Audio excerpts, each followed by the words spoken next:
Желіде шұғыл ақпарат. Сәлеметсіздер, қымбатты көрермен, біздің арнамызға қош келдіңіз. Әлемде және Қазақстанда болып жатқан жаңалықтар ең біріншілерден болып біліңіз келсе, арнамызға жазылып лайк басуын ұмытпаңыз. Ақтауда жедел жәрдем қызметкерлерінің біліксіздігінен 6 жастағы бала қайтыс болды.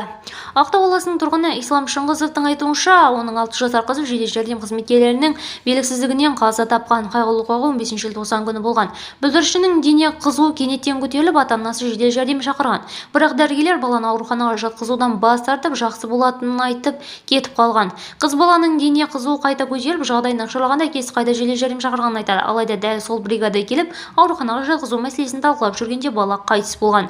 Бірінші келгенде жедел жәрдем қызметкерлері баланың денесін сүртіп антибиотик беруге кеңес беріп кетіп қалды. Олар кеткеннен кейін шамамен 1 сағат өткен соң қызымның өңі ауырып, денесінің түсі өзгеріп кетті. Біз қорқып тағы да жедел жәрдем шақырдық. Сол 2 жас жігіт келді. Олар қызымның қандай күйде екенін көріп ауруханаға апаруға шешім қабылдады. Бірақ баланы киіндіріп шығамыз деп жүргенде қол-аяғы құрысып, көз алдымда айырылып қалдым. Жедел жәрдем қызметкерлерінде ауа беру аппараты да жоқ, өздері ештеңе білмейді. Олар бейне қоңырау шалып әріптестерімен сөйлесіп не істеу керегін сұрады. Содан кейін 2-ші бригада көмекке келді.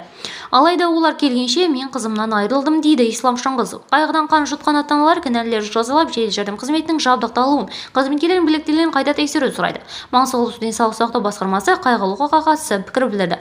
Басқарма тарапынан және Маңғыстау облыстық жедел және шұғыл медициналық жәрдем станциясы болған жағдай бойынша қазіргі уақытта ішкі талдау жүргізу жұмыстары жүргізіліп жатыр. Заңға сәйкес қорытынды шешім медициналық сараптамадан кейін жасалады. Видеомыз кеңінен таралу үшін лайк басып жақындарыңызға таратуды ұмытпаңыз. Бізді бақылауды жалғастырыңыз.